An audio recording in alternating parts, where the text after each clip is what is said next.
મિત્રો અને ભાવિ વિદ્યાર્થી મિત્રો, ગત વર્ષે આપણે દર બુધવારે એક શિક્ષકનું વક્તવ્ય ગોઠવતા હતા. એ જ રીતે આ વર્ષે પણ આજથી શરૂ કરીએ છીએ. એક નાની એવી વાર્તાથી વાતની શરૂઆત કરું છું. એક સરોવર હતું, એમાં ઘણા બધા દેડકાઓ રહેતા હતા. કદાચ કોઈ સાંભળેલી વાત હશે, પણ રિપીટેશન બહુ જરૂરી વસ્તુ છે.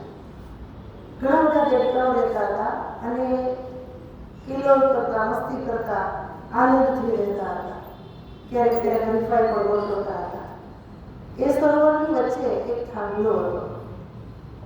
ઝરમર વરસાદ આવતો હોય અને વળી જતો રહે, વળી વરસાદ આવે અને જતો રહે, અમુક સમય થાય એટલે એમાં લીલ જામી જાય, શેવાળ થઈ જાય.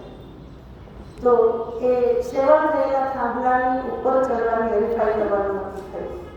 બધા દેડકાઓએ નક્કી કર્યું કે સૌથી ટોચ ઉપર કોણ પહોંચી શકે છે. આપણે બધા એવું હરીફાઈ કરી.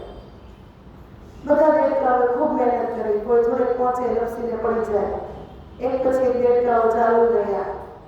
એમાં મોટાભાગના દેડકાઓ નિષ્ફળ ગયા. જેવા નિષ્ફળ જાય એટલે આપણને ખબર છે કોઈ પડે તો આપણે હસીએ છીએ, એમ બીજા દેડકાઓની ઠઠ્ઠા મસ્કરી કરવા લાગ્યા. એમાં એક દેડકો ચડે પડે અને ટ્રાય કરતો રહ્યો. એમાં એને ટેકનિક આવી ગઈ અને એ છેક સુધી પહોંચી ગયો. એને જ્યારે બધા મસ્કરી કરતા હતા ત્યારે દેડકાની માં એમાં હતી. એણે કીધું કે તમે ગમે તેટલું બોલશો ને, એ મારો દીકરો કોઈનું માનશે જ નહીં, એની રીતે જ કરશે. દેડકો ઉપર પહોંચી ગયો ત્યારે બધાએ એને પૂછ્યું એની મમ્મીને કે એને કેવી તમે ટ્રેનિંગ આપી છે કે ત્યાં સુધી પહોંચી ગયો. ત્યારે એને સરસ મજાનું એક રહસ્ય ખોલ્યું કે એ બહેરો છે. તમે ગમે તેટલું કર્યું છે એ સાંભળ્યું જ નથી. કોઈ આપણી મસ્કરી કરે, ઠેકડી ઉડાવે એટલે આપણે ત્યાંથી એ કામ કરતા બંધ થઈ જઈએ છીએ. આના ઉપરથી આપણને શીખવા મળે છે કે આપણે જ્યારે એક લક્ષ્ય નક્કી કરી લીધું હોય છે, આપણે જે કામ કરવાનું પસંદ કરી લીધું હોય છે, પછી એ કામમાં આવતી મુશ્કેલીઓ, કોઈની મુશ્કેલીઓ એને ધ્યાનમાં લીધા વિના આપણે આપણી પ્રગતિ તરફ આગળ વધવું જોઈએ. મનુષ્ય જીવનમાં પણ એવું જ છે કે કોઈ કામ કરતા હોય તો બધા મસ્કરી કરે કે તો દોડી કામ કરે છે, પણ એનું સાંભળીને આપણે આપણું કામ કરવાનું બંધ નથી કરવાનું.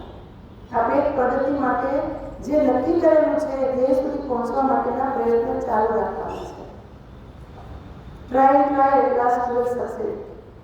પ્રયત્ન ધરાવતા જ જશો તો એક દિવસ તમે ચોક્કસ સફળ થશો.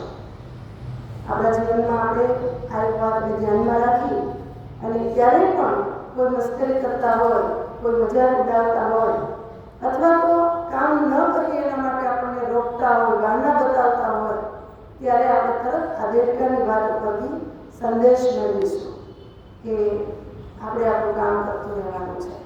દેડકો છે પણ આપણને આ સંદેશ આપી જાય છે. આ દેડકા ઉપરથી છે એનું જ મને બીજું એક ઉદાહરણ યાદ આવ્યું કે એક ભરવાડ દૂધ આપવા જતો હતો અને એની અંદર દૂધની અંદર દેડકો પડી ગયો. હવે ભરવાડ તો એની રિક્ષામાં લઈને જતો હતો ત્યારે દૂધ વારંવાર હલબલતું હતું. એટલે દેડકો જીવન મરણના પ્રયાસ કરતો કે હવે મારે એમાંથી કેવી રીતે બચવું. પણ સતત એને પ્રયત્ન કર્યા ને એટલે એમાંથી માખણ થઈ ગયું.